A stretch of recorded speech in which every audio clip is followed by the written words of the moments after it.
poursuivons la réalisation de cet exercice en nous occupant à présent du deuxième bâtiment, une sorte d'annexe qui se trouve ici. Alors nous allons peut-être modéliser cette annexe de façon un peu différente.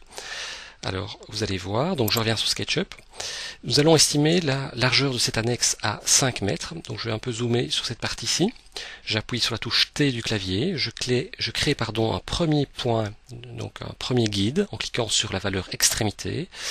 Et puis je crée un second guide, peu importe où ici, par exemple ici, il aura une valeur de 5 mètres. Donc j'appuie sur la touche 5 du pavé numérique du clavier, donc 5, et vous appuyez sur la touche Enter. Alors normalement, ce point a été créé ici. Alors il faut parfois être très observateur, mais en fait il est là, vous voyez. Donc il faut un peu le chercher. Donc à partir de ce point qui se trouve ici, donc en fait il y a 5 mètres de distance entre le premier guide et le second guide. Vous appuyez sur la touche L. Alors je vais bien me positionner comme ceci, comme ça vous verrez bien l'exercice. Donc comme ceci plutôt. Voilà.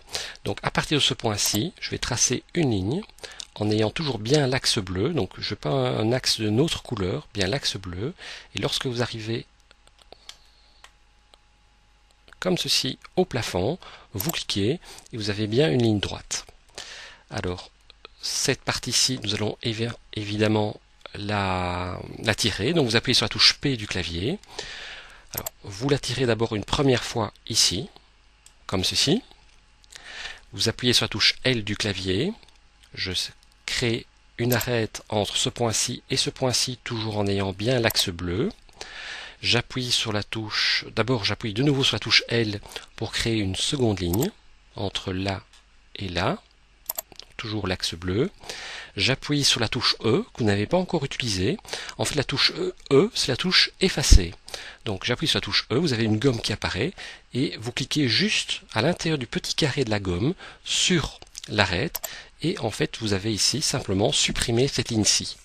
Vous appuyez à nouveau sur la touche P du clavier pour tirer cette partie-ci du bâtiment, on va dire de 2,50 m, donc 2,5.